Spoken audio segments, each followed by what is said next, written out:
সামনে আসছে আগামী ফেব্রুয়ারি 12ই ফেব্রুয়ারি নির্বাচন আসছে কিনা আর জোরে বলেন সামনে আসছে 12ই ফেব্রুয়ারি কি নির্বাচন আমার এই ভাই ওনার নাম কি হাজী মোহাম্মদ রুবেল হোসেন সাহেব তিনি আহলুস সুন্নাত ওয়াল জামাতের একটা প্রতীক মোমবাতি না মোমবাতি প্রতীক নিয়ে তিনি নির্বাচন করবে সবাই ওনার দিকে নজর রাখবেন ওমা ঠিক বে ঠিক কিছু কয় না আরো জোরে কোন বাতি মোমবাতি কোন বাতি মোমবাতি কোন বাতি মোমবাতি মনে থাকবে আলহামদুলিল্লাহ বলেন আরো জোরে বলেন খেয়াল রাখবেন তো সবাই আল্লাহ কবুল করো আমিন জাহান্নাম নিয়ে আযাব নিয়ে কথা বললে শেষ হবে না আপনাদের সবার বেশি বেশি করে আল্লাহর গোলামি করতে হবে ঈমানকে মজবুত করতে হবে ঠিক কিনা বলেন সম্মানিত উপস্থিতি আমি আপনাদেরকে বলি প্রতিদিন যদি কেউ 1000 বার দরুদ পড়তে পারে রাসূল বলেছেন সে জান্নাত না দেখা পর্যন্ত মরবে না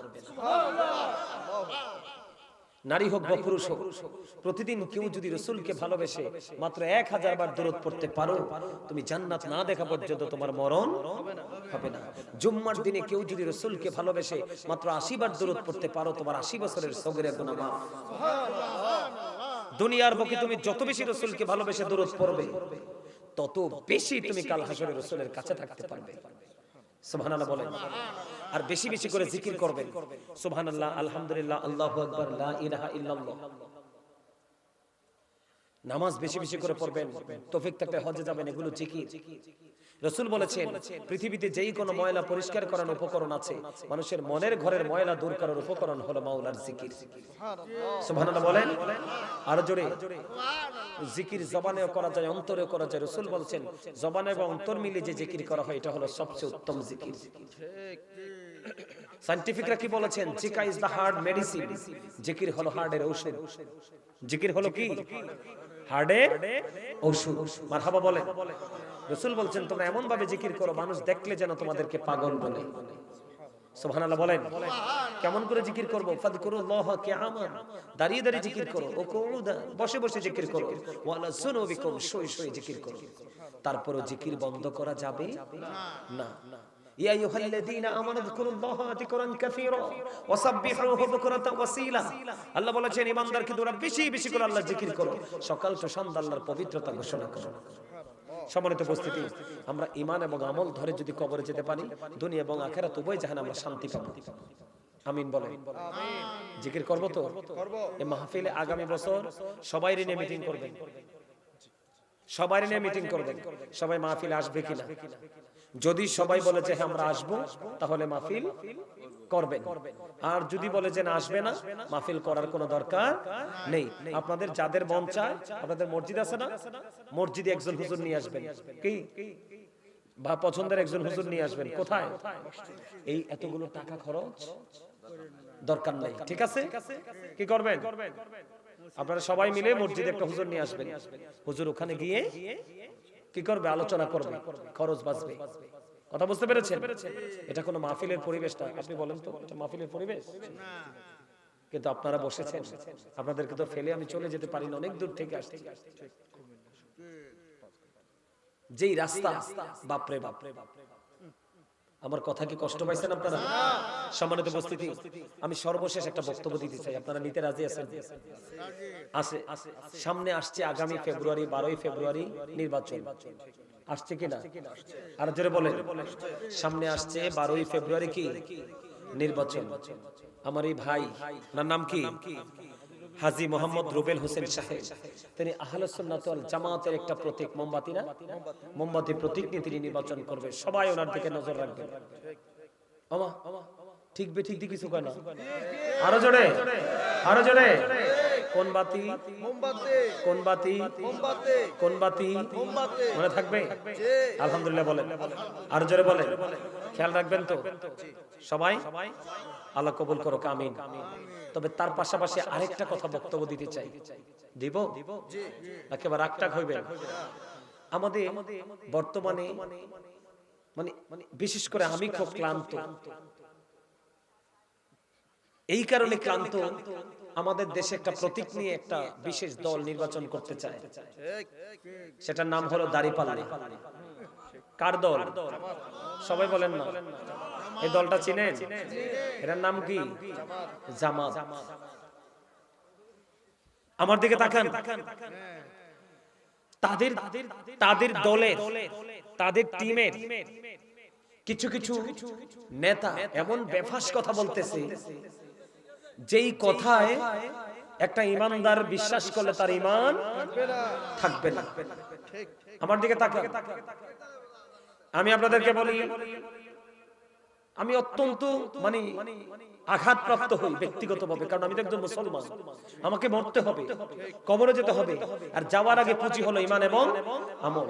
আমরা আলোচক হিসাবে, ইমাম হিসাবে আমাদের দায় এই ভুলগুলো তাদেরকে ধরিয়ে দেওয়া। সম্মানিত উপস্থিতি, তাদের দলের একজন অ্যাডভোকেট, সুপ্রিম কোর্টের লয়ার, ব্যারিস্টার শাহরিয়ার কবির, সে বলতেছে দাড়িপাল্লায় ভোট দেয় ইমানি দায়িত্ব। যদি সে দাড়িপাল্লায় ভোট না দেয়, সে কি জবাব দিবে গিয়ে?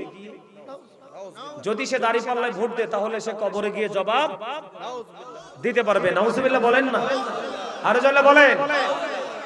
আমি শাহরিয়ার কবির সাহেবকে বলবো, আপনি এই দলিল কোন কিতাবে পাইছেন, দয়া করে জাতির উদ্দেশ্যে একটু জানিয়ে দিবেন, যেহেতু বক্তব্যটা আপনি দিয়েছেন। ঠিক কিনা বলেন? আরো জোরে। সম্মানিত উপস্থিতি, শাহরিয়ার কবির সাহেবকে বলি, যদি দাড়িপাল্লায় ভোট দেওয়া যদি ইমানি দায়িত্ব হয়, তাহলে কৃষ্ণনন্দীকে আপনারা নমিনেশন দিয়েছেন, কৃষ্ণনন্দীকে ভোট দেওয়া কি ইমানি দায়িত্ব? কৃষ্ণনন্দী তো আমাদের এগেইনস্ট, মূর্তি পূজা, কথা বলেন আরো জোরে। সে পূজা করুক, তার ধর্মের সে পালন করুক, কিন্তু আপনি যে বললেন ইমানি দায়িত্ব, তা আমরা ইমানদার মুসলমানরা তাকে ভোট দিলে সে কি করবে? পূজা মণ্ডপের সংস্কার করবে, পূজাটা আরো ভালোভাবে করা যায় কিনা সেটা করবে। শাহরিয়ার কবির সাহেবকে আমি বলে দিতে চাই, আপনি ভালো আলেমের সাথে যোগাযোগ করেন যে গাজী সুলাইমান আল কাদরি আলোচনা করেছে, রাইট কিনা? আল্লাহ বলেছেন ওয়াইদাতিল কাফিরিন, কাফিরদের জন্য জাহান্নাম বানাইছে। আর আমরা মুসলমানকে বলি, শাহরিয়ার কবির সাহেবকে বলি, আমরা মুসলমানকে আল্লাহ বলেছেন ইন্নাল কাফিরিনা কানু লাকুম আদুওয়াম মুবিনা। আল্লাহ বলেছেন দ্য হেরিটেক্স আর the eternal enemy of the believers, ঈমানদারদের প্রকাশ্য শত্রু হলো বেঈমান কাফেরেরা। তাহলে তাদেরকে ভোট দেওয়া কি ইমানি দায়িত্ব? মুসলমানের ভ্যাট ট্যাক্সের টাকা নিয়ে তারা তাদের ধর্মীয় সংস্কৃতি চর্চা করবে, এটাই স্বাভাবিক। মুসলমান মুসলমানেরটা করবে, ঠিক কিনা বলেন? এই আল্লাহ রাসূল কি বলেছেন? আল্লাহ রাসূল বলেছেন, বলবো? আল্লাহ রাসূল বলেছেন, I have been ordered to fight against people until they testify that there is no but about Allah and that Muhammad Rasulullah sallallahu alaihi wasallam is the messenger of Allah. আওয়াজ তুলে তুলে বলেন আকবার, আল্লাহু আকবার।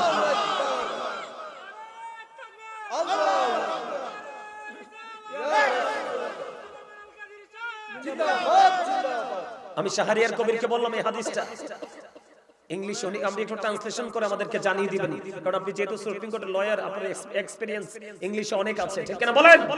আরো জোরে বলেন। সম্মানিত উপস্থিতি, আরেকজন বলতেছে, এই কথা বলেন না, আরেকজন বলতেছে, তাদের দলের আরেকজন বলতেছে কবরে ধানের শীষও যাবে না, নৌকাও যাবে না, কবরে যাবে দাড়িপাল্লা। যারা কন্যা নাউজুবিল্লাহ। আপনারা বলেন কবরে কি করে যাবে দাড়িপাল্লা? কোন কিতাবে আছে? আমি আপনাদেরকে বিনীতভাবে অনুরোধ করব, আপনারা এগুলো জাতির সামনে তুলে ধরবেন। যদি তুলে ধরতে না পারেন, মানুষের ঈমান নিয়ে, ইমোশন নিয়ে খেলার অধিকার আপনাকে কেউ দেয়? কথা বলেন। কয়েকদিন আগে তাদের দলের একজন, নাকি ডক্টর ফয়জুল হক করিম না, সে বিড়ি নিয়ে একটা বক্তব্য দিছিল, বুঝছেন নি? সে বলতেছে একটা মানুষ সারা জীবনে কোনো নেক আমল করে নাই, পাপ করছে, কিন্তু এখন আইসা সে স্মোকিং করতে করতে, তার মানে বিড়ি খাইতে খাইতে যদি কাউকে যায় বলে যে দাড়িপাল্লায় ভোট দাও, তাইলে নাকি তার সব গুনাহ মাফ। তো এই বক্তব্য দেওয়ার পরে যখন মানুষ প্রতিবাদ করলো, আলেম ওলামারা সারা দেশ থেকে প্রতিবাদ করলো, এরপরে সে কি কয় জানেন? আমি নিজে শুনছি ভিডিওটা। সে বলতেছে যে এই বক্তব্য দেওয়ার কারণে নাকি তার 2 কোটি ভোট বেড়ে গেছে। আপনারা বলেন রাজনীতি বা ক্ষমতা কি এতই বেশি প্রয়োজন মানুষের জীবনে? শোনেন, আওয়ামী লীগ কি নির্বাচন করে নাই? ধানের শীষ কি নির্বাচন করতেছে না? আর অন্যান্য দলের তারা কি নির্বাচন করতেছে না? কোন দলের মুখ দিয়ে এরকম বেফাস মন্তব্য নাই। আসলে তাদের উদ্দেশ্য কি আমি এটাই বুঝতেছি না। এতে বোঝা যায় ডালবে কুছ কালা হে। কথা বলেন না কেন? আরো জোরে।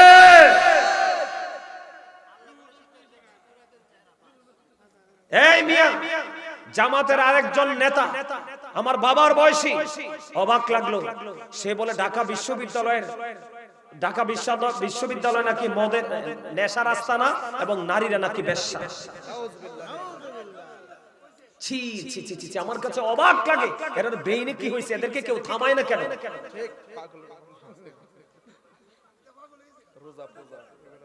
আমি তাদেরকে বলে দিতে চাই, যারা ক্ষমতার জন্য ঈমান ইসলামের তোয়াক্কা করছেন না, মানুষের ঈমান নিয়ে, মানুষের ইমোশন নিয়ে খেলছেন, আমি আপনাদেরকে বলে দিতে চাই, কোরআন শরীফ খুলে দেখেন, সূরা আলে ইমরান 185 নম্বর আয়াতের শেষ অংশে আল্লাহ বলে দিয়েছেন, ওয়ামাল হায়াতুদ দুনিয়া ইল্লা মাতাউল গুরুর। এই দুনিয়ার ভোগ, এই দুনিয়ার জীবন একটা ধোঁকা। কি আপনারা দুনিয়ার জন্য এত পাগল হয়ে গেলেন? কোরআনের, হাদিসের, ইসলামের কোন তোয়াক্কাই আপনারা করছেন না। আমি দোয়া করি, সম্মানিত উপস্থিতি, কি দাড়িপাল্লা কি মানুষ তাদেরকে দিবে ভোট?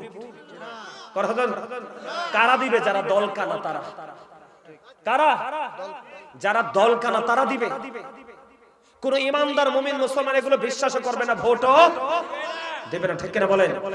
জামাতের শীর্ষস্থানীয় নেতা যারা আছেন, যারা হাইকমান্ড আছেন, তাদেরকে বিনীতভাবে অনুরোধ করব, আপনারা তাদেরকে থামান। ইসলাম নিয়ে, ধর্ম নিয়ে বাড়াবাড়ি করার কোনো দরকার নেই। ক্ষমতা যদি আপনাদের নসিবে থাকে আল্লাহ দিবে, আর ক্ষমতা যদি আপনাদের নসিবে না থাকে আল্লাহ দিবে না। ঠিক না? ঠিক। সম্মানিত উপস্থিতি, আমরা এই বক্তব্য বিশ্বাস করব না।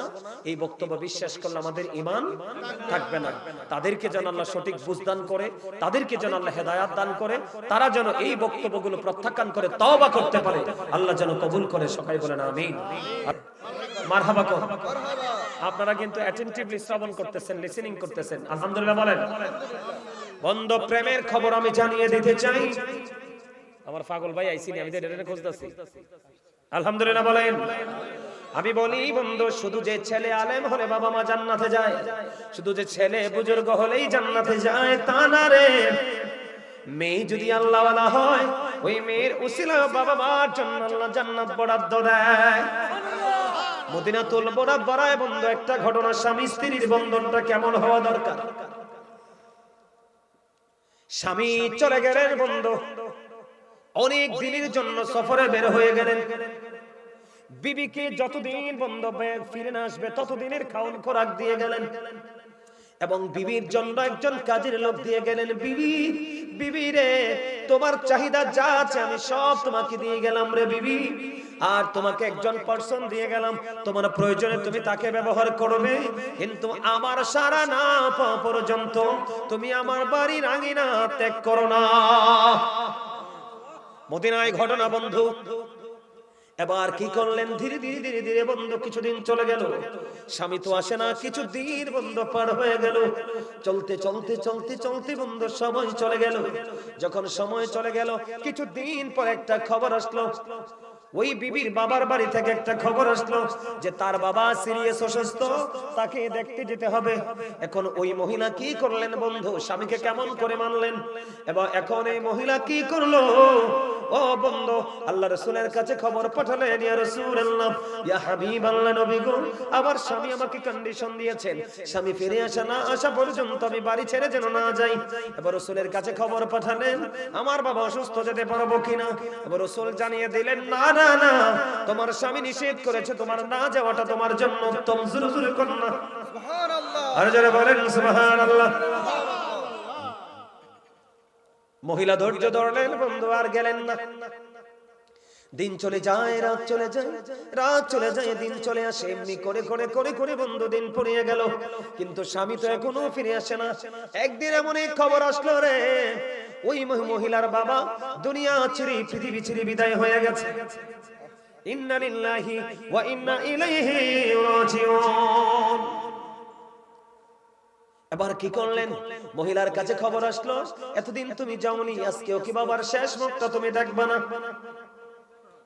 আবার রাসূলের কাছে খবর পাঠালেন, ইয়া রাসূলুল্লাহ, বাবা নাই গো, স্বামীও তো এখনো বাড়ি ফিরে নাই গো নবী, এখন আমি কি করব? রাসূল বললেন, না না না, স্বামী তোমাকে অনুমতি দেয়নি, তুমি যেও না। খবর আসলো মহিলার কাছে, যাওয়া যাবে না বন্ধু, বুঝিনি তো ছেলেদের তুলনায় মেয়েদের হৃদয় কিন্তু বেশি নরম। বন্ধু আমি আপনাদেরকে চিরন্তন সত্য একটা বলি রে, নারী জাত অত্যন্ত প্রেমময়, আবার দুষ্ট আছে। কিন্তু আপনারা একটা কথা বলে যাবেন না, বাংলাদেশের ইতিহাসে কোন ইতিহাসের পাতায় কোন লাইনে আপনি খুঁজে পাবেন না যে কোন গরিব মেয়ে তার বাবা মাকে কোনদিন বৃদ্ধাশ্রমে দিয়েছে। কোনদিন মেয়েরা বৃদ্ধাশ্রমে যায় না রে, ভিক্ষা করে বাবা মাকে লালন পালন করে। কিন্তু বাংলাদেশে অসংখ্য নজির আসে, এডুকেটেড পারসন ছেলে এবং ছেলের বউ বাবা মাকে বোঝা মনে করে বন্ধু বৃদ্ধাশ্রমে দিয়েছে, ঠিক কিনা বলে? আছে না নাই? বাংলাদেশে যত ছেলেরা শিক্ষিত হচ্ছে বৃদ্ধাশ্রমে বাড়ছে, কারণ তারা বন্ধু নিজেদেরকে নিয়ে নিজেরা প্রাউড ফিল করে। মেয়েটা গেলেন না, একদিকে স্বামীর কথা মানলেন আর একদিকে রাসূলের কথা মানলেন। এখন বাবা তুমি তো মৃত্যুবরণ করলো বন্ধু, ধীরে ধীরে ধীরে ধীরে তার কাফন হলো, জানাজা হলো, ও বন্ধু তাকে দাফন করা হলো। রাত্র যখন গভীর হলো, ও বন্ধু আমার রাসূলের কাছে খবর চলে আসলো, এই মহিলার বাবাকে আল্লাহ রাব্বুল আলামিন কবরে দেওয়ার পর পর তার কবরটা কি জান্নাত বানিয়ে দিয়েছে। ইয়া রাসূলুল্লাহ, ইয়া রাসূলুল্লাহ, জিন্দাবাদ জিন্দাবাদ জিন্দাবাদ জিন্দাবাদ, আল্লাহু আকবার। রাসূলের কাছে খবর চলে আসলো, এই শুধু মেয়েটা স্বামীর কথা এবং রাসূলের কথা মান্য করার কারণে তার বাবা কোথায়? জান্নাতে। জোরে কন্যা সুবহানাল্লাহ। রাসূল এই মেয়ের কাছে খবর পৌঁছে দিলে, তোমার বাবাকে আল্লাহ রাব্বুল আলামিন জান্নাতের উচ্চ মাকাম দান করেছে। তাহলে বিয়েটা যদি যথাযথ হয়, বাকি জীবনটাও কিন্তু যথাযথ হয়ে যায়। ঠিক। আর বিয়েতে যদি মিস্টেক, আপনার প্রত্যেকটা সেক্টরে আপনি বলবেন, কথা বলেন না কেন? আরো জোরে। এটা হলো স্বামীর অনুগতশীল বিবির জন্য বন্ধু। কিন্তু বন্ধু আরেকটা দুঃখের খবর দেই রে, একজন বিবি স্বামী পৃথিবীতে আছে বন্ধু, বিবিটা দুনিয়া ছেড়ে চলে গেল। চলে যাওয়ার পরে বিবিটা চলে যাওয়ার পরে স্বামী বললেন আলহামদুলিল্লাহ, নাউজুবিল্লাহ বলেন। মানে বিবি ইন্তেকাল করছে, করার পরে স্বামী কি বলছে? আলহামদুলিল্লাহ। বউটা কি দুষ্ট না? কথা বলেন না কেন? শত্রু যদি মারা যায় মানুষ আলহামদুলিল্লাহ বলে না রে, কিন্তু বিবি চলে গেল, স্বামী আলহামদুলিল্লাহ বলল। কেন গো এই ঘটনা? সেটার কারণ হলো বন্ধু, ওই মহিলার মা বন্ধু গভীর রজনীতে স্বপ্ন দেখলেন, ওই মহিলার পায়ের মধ্যে বন্ধু আগুনের বেরি পড়ানো, হাতের মধ্যে বন্ধু আগুনের বেরি পড়ানো, আর মাথার মধ্যে লোহার পেরেক ঢোকাচ্ছে। নাউজুবিল্লাহ বলেন। অত্যন্ত ভয়ঙ্কর অবস্থা স্বপ্নে দেখেছে বউয়ের মা। তখন তাকে প্রশ্ন করা হলো, মা কেন গো তোমার এই ভয়ঙ্কর অবস্থা? তখন ওই মহিলা স্বপ্নযোগে উত্তর দিলেন, মা রে, আমি জীবনে স্বামীকে অনেক আঘাত দিয়েছি। নাউজুবিল্লাহ বলেন না কেন? আরো জোরে বলেন, আরো জোরে বলেন। অত্যন্ত ভয়ঙ্কর অবস্থা। আমি স্বামীকে আঘাত দিয়েছি, স্বামীর হুকুম আমি অমান্য করেছি, স্বামীর কথা না মেনে আমি এদিক সেদিক ছোটাছুটি করেছি। আমাদের বউরা আছে না, সমাজে অনেকে আছে না, সকালে রান্না করে নিজের ঘর থেকে বের হয়, জোহর পর্যন্ত সাংবাদিকের মতো উচ্চারণা করে, এই বাড়ির কথা ওই বাড়ি, ওই ঘরের কথা ওই ঘরে, আছে না নাই? আরো জোরে বলেন না। এখন ম্যাক্সিমাম আছে বন্ধু বাংলাদেশে ওই সমস্ত মহিলা, এটা হলো তাবলীগ। কথা কয় না কেন? আরো জোরে। আচ্ছা দিনের দাওয়াত দিতে কি আল্লাহ মহিলারা দায়িত্ব দিছে? দায়িত্ব কার? পুরুষ কি বাংলাদেশে ঠাড়া পড়ছে? কথা বলেন, এই দেশে পুরুষ কি শর্ট পড়ছে? একটা নারী 3টা পুরুষ লাগবে বের হতে। কয়টা? হয় তার স্বামী, না হয় তার বাবা, না হয় তার উপযুক্ত সন্তান। 3টার যেই করে একটা থাকা লাগবে। আর মহিলারা তাবলীগের নামে মাধবপুর থেকে রসুলপুর চলে আসে, কোন পুরুষ নাই। কথা বলেন না কেন? আরো জোরে। রাসূল বলেছেন নারীরা হলো গোপনীয় জীব, তারা যখন গোপনতা থেকে প্রকাশ্যে আসে শয়তান তাদেরকে দেখে উকি ঝুঁকি দেয়। নাউজুবিল্লাহ বলেন না কেন? আপনারা দেখেন না রাস্তার ধারে, 3 রাস্তার মোড়ে, বাসে, যেই কোনো জায়গায় নারীরা ধর্ষণের শিকার। আপনারা বলেন সেই যদি রাস্তায় না আসতো, ওপেনলি উইলিংলি যদি হাঁটাচলা না করতো, তাহলে কোন পুরুষ তার দিকে নজর দেওয়ার কোনো সুযোগ নাই। আরো জোরে বলেন। আমাদের দেশে অনেক নারীরা আছে বন্ধু মসজিদে জামাত পড়তে যায়, কথা কয় না কেন? আরো জোরে, আরো জোরে বলেন, আছে না নাই? আরো জোরে। বন্ধুরে আমার একজন প্রশ্ন করলেন আল্লাহর হাবিবকে, ইয়া রাসূলুল্লাহ, ইয়া হাবিবাল্লাহ, নবী গো, আমি আপনার পিছনে নামাজ পড়তে পছন্দ করি। নবীজি বললেন, হ্যাঁ আমিও জানি। তুমি যে যিনি প্রশ্ন করেছেন ইনি হলেন উম্মে হুমায়দ। কি? যিনি রাসূলকে প্রশ্ন করলেন তিনি হলেন উম্মে হুমায়দ রাদিয়াল্লাহু তাআলা আনহা। তিনি বললেন, ইয়া রাসূলুল্লাহ, ইয়া হাবিবাল্লাহ, নবী গো, আমি আপনার পিছনে নামাজ পড়তে পছন্দ করি। রাসূল বললেন, আমি তো জানি, কিন্তু না না না, তুমি আমার পিছনে নামাজ পড়ার চাইতে তোমার ঘরের অভ্যন্তরে নামাজ পড়া তোমার জন্য অনেক উত্তম। হিসাব করছেন নি? মানে ঘরের বারান্দায়ও না, অভ্যন্তরে, তার মানে গোপন কক্ষ, যেখানে তোমাকে কোনো পুরুষ দেখবে না, জানবে না, তোমার আওয়াজ শুনবে না। এরা যে তাবলীগের নামে হাঁটে, কথা কয়, মহিলারা তো আস্তে কথা কয়, অন্য পুরুষ তাদের কণ্ঠ শোনা হারাম। এখন কথা কয় কি কয় না? করার জন্য না বলো। এই সমস্যাগুলো বন্ধু একটা মাত্র কারণ, ওই হলো তেঁতুলের চারা। কথা বলে না কেন? কিসের চারা? আপনি যদি ল্যাংরামের চারা কিনতেন দেখতে সুন্দর হতো না, কিন্তু গাছটা যখন বড় হয়ে ফল একটা আম যদি আপনার এই এমনি ঝুলতো, আপনি দেখতেন ওই আম মিষ্টি কত আর দেখতে কত সুন্দর। কথা কি বুঝতে পেরেছেন? আরো জোরে বলেন।